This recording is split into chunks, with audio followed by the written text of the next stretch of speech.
Vítajte moji milí pacienti pri zdravotníckom okienku. Po dlhšom čase sa ozývam s troška dlhším videjkom na tému ochorenia konečníka.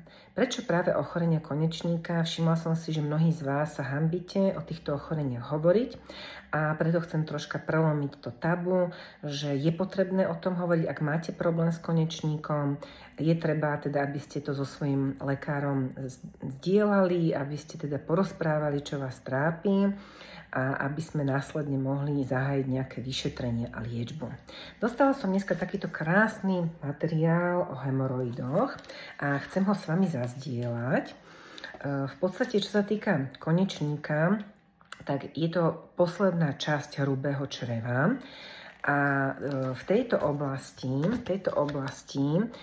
sa nachádza sliznica, veľmi dobre prekrvená a niekedy môžu tieto žily, ktoré sa tu nachádza, sa môžu zväčšiť a vznikne tam najskôr takýto vnútorný hemoroid. Áno? Čiže vy navonok nemusíte cítiť, nenahmatáte si nejakú hrčku v oblasti konečníka, ale už vo vnútri konečníka je zväčšený vnútorný hemoroid. Ono sa to môže prejavovať tak, že dajme tomu, že po stolici, keď tlačíte na stolicu alebo máte väčšiu stolicu, tak zopár kvapiek krvi môže byť v záchodovej mise alebo aj na papieri môže byť zo pár kvapiek. No a teraz poďme ďalej. Takže toto je vlastne takéto prvé štádium, kedy máme vnútorné hemoroidy a vonkajšie ešte nie sú. No, potom ďalej nám môže ten hemoroid už takto byť väčší a vlastne zasahovať do toho konečníka. To znamená, že už pri tej tvrdšej stolici sa môže viac tá žila narušiť a nastane také väčšie krvácanie. To znamená, už môže byť väčšia tá prímes tej krvi môže byť viac v tej záchodovej misi. Môže byť aj problém s vyprázdňovaním, poprípade nejaké svrbenie konečníka a taký pocit vlhkého konečníka, eventuálne nejaké výtoky. Ideme ďalej, to je druhé štádium.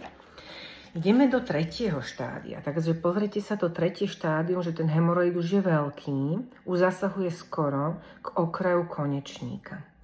Čiže tam už vidíte, že ten prierez toho konečníka sa zmenšuje.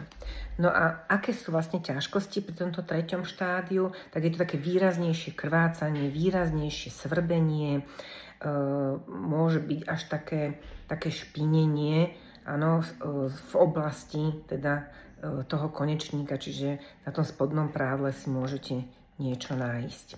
Ideme do 4. stupňa a pozrite sa, ako to vyzerá. Ten hemoroid úplne je veľký a ide von z konečníka. Čiže 4. štádium, veľmi škaredé.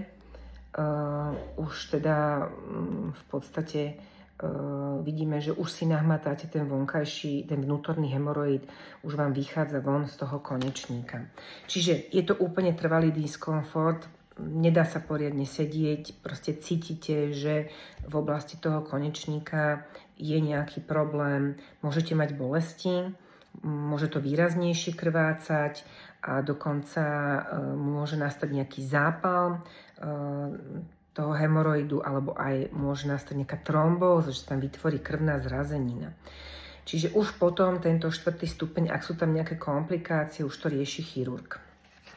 Takže čo sa týka týchto hemoroidov, tak to bolo vlastne jedny také ochorenia, ktoré sa môžu nachádzať v oblasti konečníka, ale netreba teda si mysleť, že ten konečník, teda, že sú jediné ochorenia, ktoré sú tam, sú tieto hemoroidy, ale môžu tam byť napríklad aj tzv. Análne fisúry. To sú také trhlinky v oblasti konečníka. Ono to je veľmi taká jemná, citlivá sliznica a môže sa stať, že napríklad ako keď máte kožu a sa tam vytvorí taká trhlinka. To veľmi vie boleť. Áno? Tí, ktorí to už mali, tak vedia povedať, že je to veľmi teda také bolestivé a je to aj rizikové z toho hľadiska, že sa môže dostať nejaká infekcia a zapáliť sa to. Prolaps konečníka. Prolaps konečníka je už niečo, čo teda určite musíme riešiť pomocou špecialistov. To znamená, že časť hrubého čreva Ja si to ešte teda otvorím tu, aby som vám to mohla ukázať, že časť hrubého čreva prolabuje, ide von z toho konečníka. Čiže je to niečo, čo už nie sme teda schopní zvládnuť tu u obvodného lekára a je potrebné, aby sa to riešilo u chirurga. Čiže takto to vyzerá, čiže ten konečník prolabuje. Potom určite, čo by som chcela teda zdôrazniť, tak análny karcinom alebo karcinom hrubého čreva. Ten sa nachádza úplne teda v oblasti toho konečníka a tiež si nahmatáte niečo teda veľmi takého nepríjemného v oblasti konečníka. Treba to 100% okamžite riešiť. No a potom máme tzv. Exémy, to znamená, že v oblasti konečníka môžete tiež dostať nejaký exém. Je to koža v oblasti toho konečníka, čiže môže sa to vplyvom tých baktérií alebo nejakého takého zapotenia sa to môže zapáliť, infikovať, čiže sa to nazývajú ako tzv. Perianálne exémy. Tie sú na to liečky, mastičky, dá sa to pekne poliečiť. Ďalej sú to výrastky alebo bradavice v oblasti konečníka, taktiež je na to riešenie, dá sa toho zbaviť. No a perianálny absces a perianálna fistula, to je tiež vec, ktorý teda riešime pomocou špecialistov, to znamená, že v oblasti toho konečníka sa vytvorí taká výduť alebo také ložisko naplnené hnisom. A to je ten perianálny absces a perianálna fistula, to je stav, kedy nastáva prepojenie čreva s kožou mimo konečníka a vlastne ako keby z tej fistuly vám vyteká nejaký taký sekret.